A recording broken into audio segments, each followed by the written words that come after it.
E aí, pessoal? Preparados para mais um mergulho textual? Preparadíssima! Hoje a gente vai se aventurar num dos livros mais polêmicos e influentes da história, o Manifesto Comunista. É isso aí, uma obra que, mesmo escrita lá em 1848, ainda causa muita discussão, né? Exatamente. E para entender o impacto do manifesto, a gente precisa voltar no tempo. Voltar para a Europa do século XIX. Época da Revolução Industrial. Um período de muitas mudanças. Cidades crescendo, fábricas surgindo.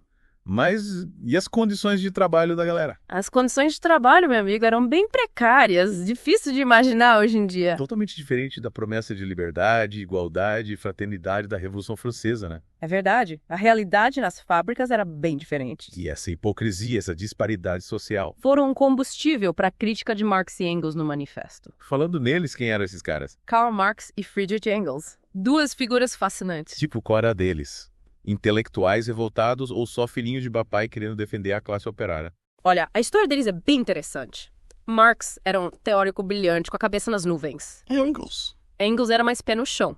Ele vivenciou a pobreza na pele em Manchester. Caramba, viu a miséria de perto. Viu? E essa experiência teve um impacto enorme na obra deles. Faz todo sentido. E me diz uma coisa, o manifesto foi tipo um projeto pessoal ou... Que nada! Ele foi encomendado pela Liga Comunista. Sério. E como foi para Marx escrever? Ah, imagina, né? Deixou tudo pra última hora, como sempre. Aposto que ele escreveu tudo em cima do prazo. Pô, dizem que ele era movido a café, conhaque e charutos. Uma combinação potente. Mas, brincadeiras à parte, o manifesto vai muito além de um panfleto político, né? Muito além. Ele apresenta a famosa teoria da luta de classes como motor da história. Luta de classes. Mas isso ainda é relevante hoje em dia. É aí que você se engana. A luta de classes não se resume só à burguesia versus proletariado. É uma questão de poder. Quem controla os meios de produção, quem detém o capital. Exatamente. Essa disputa, essa tensão, está presente em várias esferas da sociedade, mesmo no século XXI. Faz sentido. A gente vê isso nas grandes corporações, nos monopólios. É isso aí. Mas me fala, você entende essa ideia de luta de classes como Marx e Engels explicavam? Bom, para eles a história se move a partir do conflito entre classes sociais com interesses opostos, certo? Isso. De um lado, a burguesia, dona do capital, dos meios de produção. E do outro lado? O proletariado, que vende sua força de trabalho para sobreviver. Uma relação que, segundo eles, é exploratória. A burguesia busca o lucro máximo e o proletariado luta para não ser esmagado pelo sistema. E essa exploração leva à alienação do trabalhador. Exatamente. O trabalho, ao invés de ser uma forma de realização pessoal, se torna uma atividade mecânica. Repetitiva. Que afasta o indivíduo de sua própria essência. Faz sentido. E essa alienação, ela se manifesta só no trabalho ou vai além? Infelizmente, ela se espalha, contamina as relações sociais, o consumo, o lazer. O indivíduo vira um robô. Vira uma engrenagem no sistema perdido em meio à multidão. Caramba. É. E o que o manifesto propõe para combater tudo isso? A solução, a revolução proletária. Uau. Revolução, tipo, derrubar tudo. O fim do capitalismo e a instauração de uma sociedade comunista. Sem classes sociais e sem exploração. É isso aí. Mas como eles imaginavam que isso seria possível? Que tipo de sociedade eles defendiam? Calma, vamos desvendar isso passo a passo. O manifesto explica como essa nova sociedade funcionaria. E não é só acabar com a propriedade privada. Não é tão simples assim, mas isso a gente discute na próxima parte do nosso mergulho. É bem mais complexo que isso. Mas essa ideia de abolir a propriedade privada, que muita gente acha radical, era central pro Marx e pro Engels. Essa parte sempre me deixou meio assim, sabe? Tipo, como funcionaria na prática? Tudo vira um grande bem comum. Não é bem por aí. Eles não estavam falando de tirar suas coisas pessoais, tipo, seu lar, sua casa. Ufa. A crítica deles era focada na propriedade privada dos meios de produção. Tipo as fábricas. As fábricas, as terras, os bancos. Ah, entendi. Em vez do patrão ser o dono da fábrica, os próprios trabalhadores assumiriam o controle. Exatamente. É a ideia de que, sem a propriedade privada desses meios, a sociedade se organizaria para a produção e distribuição dos bens e serviços. Parece um baita desafio, né? Mas antes de a gente entrar nessa seara utópica, me conta mais sobre a experiência do Engels em Manchester.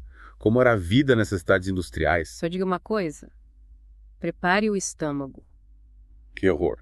O Engels descreveu Manchester como um lugar tenebroso. Pobreza extrema, doenças, desigualdade absurda. Difícil imaginar, né? As fábricas eram verdadeiras prisões para os trabalhadores. Jornadas exaustivas, condições precárias. E a burguesia falando em progresso, em liberdade individual? Pois é.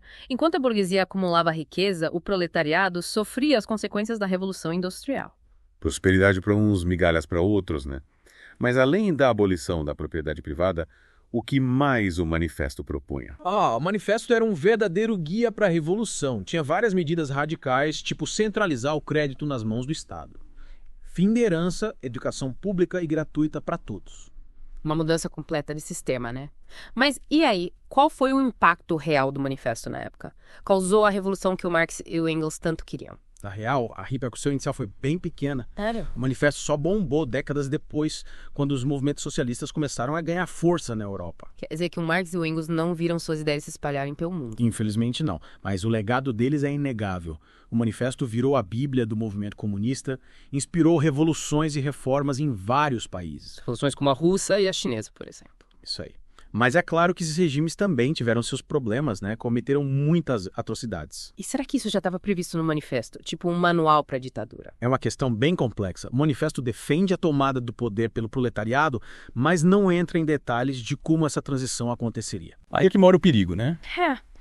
Deixou brecha para interpretações distorcidas, para aplicações que iam contra a ideia original. É triste ver um texto que falava de igualdade e justiça social sendo usado para justificar violência. É uma contradição que faz a gente pensar nos limites da teoria, nos perigos da utopia.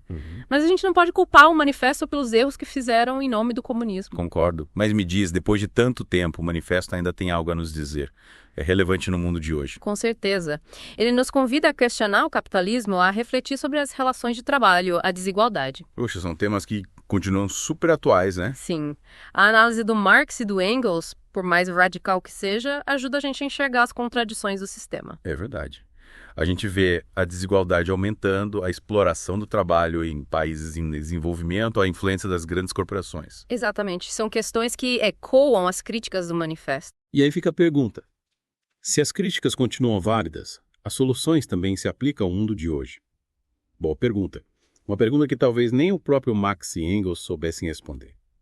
Mas, para te ajudar a refletir sobre isso, caro ouvinte. A gente preparou um material especial. É isso aí. Na descrição deste episódio, você encontra um link para adquirir o Manifesto Comunista e tirar suas próprias conclusões. Nada como ler a obra na íntegra, né? Para formar uma opinião crítica, entender o contexto histórico, os argumentos. Exato. E além dos rótulos e preconceitos que, vamos combinar, cercam o manifesto. Total.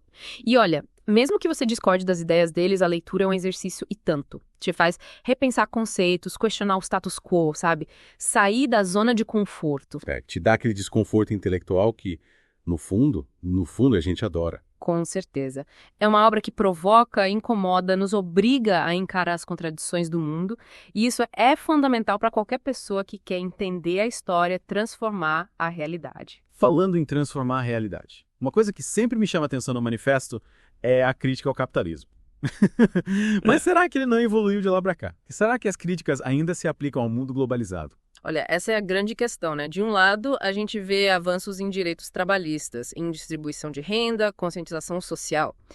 Mas, por outro lado, A desigualdade continua crescendo. a exploração do trabalho se intensificou com a globalização. O poder das grandes corporações é enorme. A gente vê cada vez mais trabalhadores em condições precárias, sem direitos, sem perspectiva. E a tecnologia, que poderia ser uma ferramenta de libertação, muitas vezes só piora a exploração, como no caso da uberização, né? Exatamente. O manifesto já alertava para esses perigos.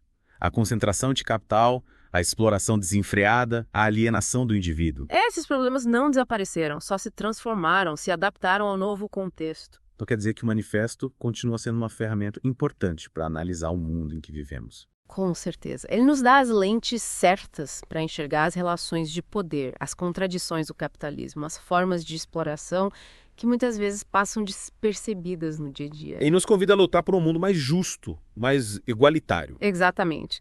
O legado do manifesto está nesse chamado à ação, nessa insatisfação que nos impulsiona para frente. Em direção a um mundo mais humano, mais solidário.